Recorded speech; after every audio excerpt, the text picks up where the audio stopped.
News stations will do anything for a top story, whether it be broadcasting a man's last moments, hostage situations, or robberies. These are disturbing things caught on live TV.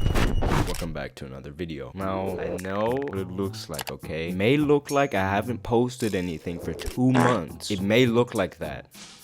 It may look like I took a little break because I just wasn't really feeling it. Like I wasn't like overworking myself or burnt out or anything. I didn't have it anymore. Like I didn't have the motivation to make videos. But yeah, with all that being said, let's just get straight into the first case, collar bomb. On August 28th, 2003 at 1:47 p.m., Mama Mia's Pizzeria would receive a call from a payphone. The owner couldn't understand the caller, so he handed the phone to 46-year-old Brian Wells, who was requested to deliver 2 pizzas to 8631 Peach Street. The address was that of a TV transmitting tower at the end of a dirt road. Upon arrival at 2 p.m., Brian was greeted by 3 men and 1 woman who held him at gunpoint before being instructed to put a bomb collar around his neck. They would then hand Brian a cane-shaped shotgun and gave him the location of a bank and told him to rob it. If successful, he would be allowed to walk away with his life, and if unsuccessful, the bomb collar would detonate. Brian was handed a note which read, "Gather employees with access code to vault and work fast to fill bag with $250,000. You have only 15 minutes." Upon arrival at the bank at 2:30 p.m., he would hand the teller the note, but the teller was unable to access the vault in that time, so Brian was handed $8,702, with which he exited the bank. At 2:38, a witness would call 911 and report that a man was leaving the bank with a bomb or something wrapped around his neck. Brian would attempt to leave the scene, headed towards a wooded area as instructed by his captors, but at 2:54, police arrived at the scene and arrested him. The police then handcuffed him and sat him down in a McDonald's parking lot before quickly evacuating the block due to the ongoing bomb threat. At 3:04 p.m., the bomb squad would be called in, and at this point multiple news stations would be live on the scene reporting the situation. I can imagine Brian having some hope at this point, with cops all around him, media coverage, and a bomb squad on scene in a few minutes. It did seem like things might turn out alright for him. But at 3:18 p.m., police squads, bystanders, news reporters, and thousands of people watching the news saw Brian Wells' head explode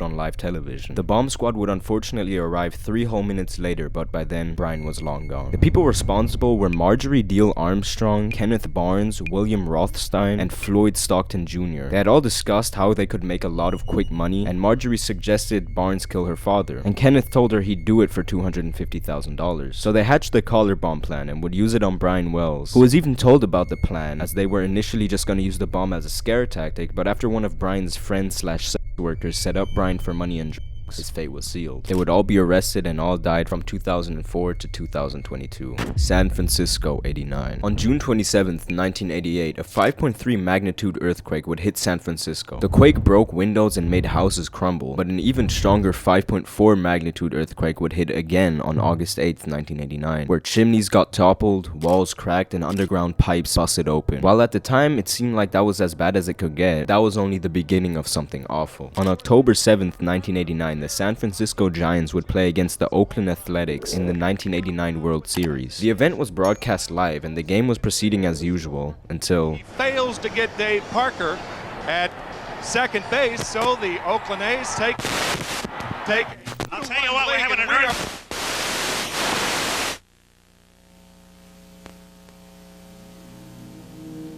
A 6.9 magnitude earthquake hit California's central coast at 5 p.m. out of nowhere, which was so powerful it caused 4,000 landslides across Santa Cruz roads, bluffs of the Pacific coast, and Marin Peninsula. 12,000 homes and 2,600 businesses were damaged, and in Santa Cruz 40 buildings collapsed. 6 people. Other deaths occurred when the San Francisco-Oakland Bridge collapsed after a section of the upper deck fell onto the deck below. A 5-foot-story tower would collapse at St. Joseph's Seminary in Santa Clara County. The Santa Cruz Pacific Garden Mall suffered insane damage, and the Cypress Viaduct also collapsed after the support columns failed to support the upper deck. In the San Francisco Marina District, the ground was built on landfill, which consisted of sand, dirt, rubble, and other materials containing a lot of water, which led to the ground liquefying, making the shockwaves in the ground ripple harder. But while this all happened, news media was documenting it happen from all different angles in all places, showing the true horror as it unfolded. There were $6 billion in damages, equivalent to $14 billion today. 1.4 million people had power outages after the 8 to 15 second quake. This earthquake case especially stuck out to me because it really was being recorded from all angles at all times. 3,757 people were left injured and 63 people died. Berlin Casino. On March 6, 2010, 2010, PokerStars, the largest real money online poker site in the world, was hosting and airing their European poker tour, where they would travel across Europe and host large poker events with hundreds of thousands of euros on the line. Like I was saying, on March 6th, they would host a tournament in Berlin, Germany at the Grand Hyatt Hotel, where things would carry out as usual. Some people would lose money and some people would win money. All the while, the people at home were entertained by the players. Everything was as usual until... Oh, there you go then. You can take it down in some room. I like the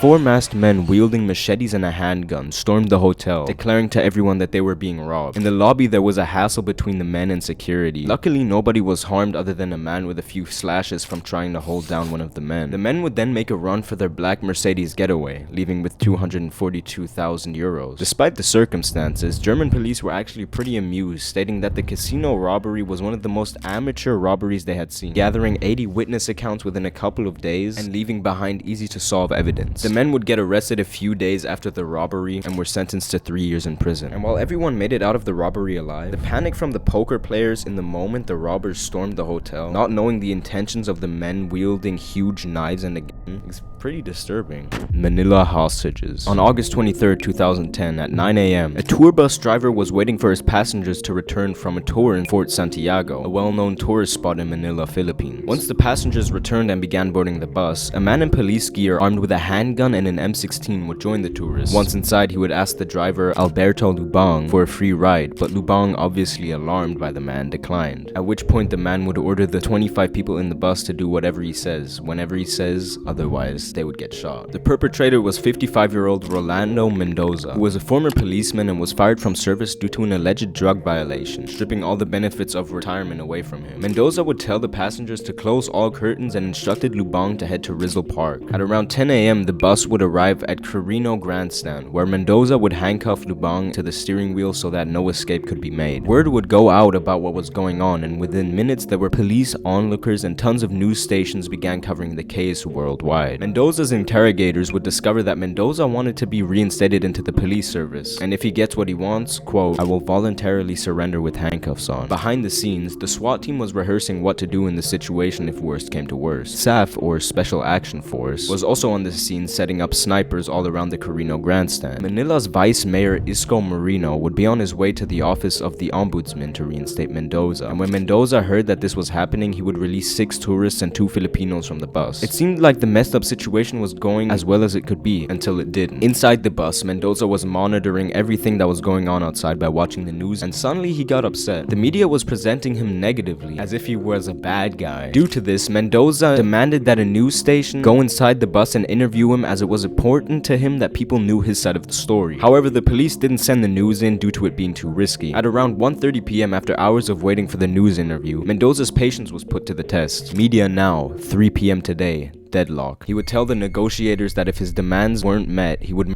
one person in the bus. He would then grab a random passenger and handcuff them by the door of the bus. With tensions high, the police were scrambling to figure something out when a random man would appear on scene. The random man being Gregorio Mendoza, Rolando Mendoza's brother. And according to Gregorio, he was there to talk his brother out of the situation. However, after being searched by Major Salvador, a pistol was found in his holster and taken from him. He would then convince his brother to delay the deadlock for 3 p.m. Muna ituloy yung 3 p.m. deadlock.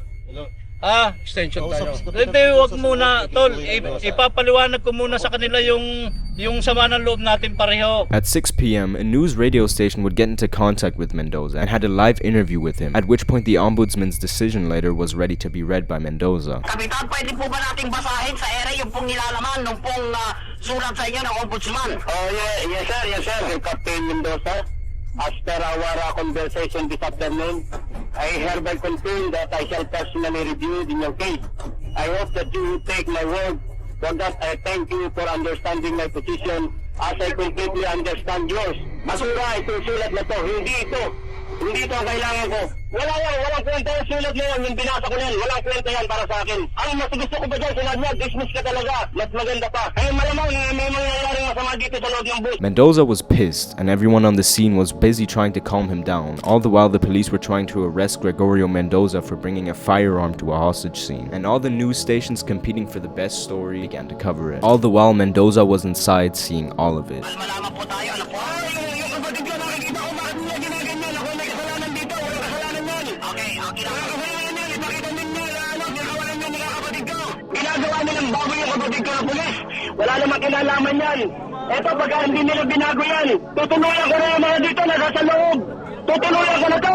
However, his demands weren't met, and he would open fire live on air. At the front of the bus, the driver Lubang was trying to free himself from the handcuffs and managed to escape. Assuming everyone in the bus was General Magtibay would order the SWAT team to take action. However, their progress would be slow and unsuccessful as they struggled to get through the windows and door. And inside, Mendoza saw their every move and fought back. As the SWAT tried and failed to gain access, the SAF would eventually take over, and their plan was to force Mendoza to the door so the snipers could get a clean shot. They threw tear gas in from the rear of the bus, leading to Mendoza retreating to the front of the bus. As Mendoza reached the door of the bus, a SAF sniper would load, aim at his head, and once rescue forces entered the bus, they would be shocked to find 8 survivors. 9 people were killed, including Mendoza. Daniel's message. Daniel Victor Jones was a 40-year-old maintenance worker in Long Beach, California, and lived in a small 2-bedroom bungalow off an alleyway with his 2 pet dogs. By April 1998, Daniel had been diagnosed with cancer and recently HIV. He would have a disagreement with his health insurer, which would be his tipping point, as by the end of April 1998, Daniel thought he was really gonna die soon. And so on April 30th at around 3 p.m., Daniel would park his gray Toyota pickup truck by 2 freeways, sit in front of his parked car with his dog, and began pointing his loaded shotgun at random drivers on the freeway, prompting multiple drivers to call the police. Daniel himself would also call 911 though, saying that he was in pain because of the mistreatment by the health maintenance organizations, or HMOs, in whose care he had been placed. It would take him a month to schedule an appointment and another month to get the results. During the call, Daniel would fire several shotgun rounds, prompting the police to close both freeways. At this point, police and news helicopters had begun circling and broadcasting the case to people at home, including many kids that had just come home from school. Daniel would eventually get out of his truck and took out a big white square banner that read, "HMOs are in it for the money. Live free, love safe,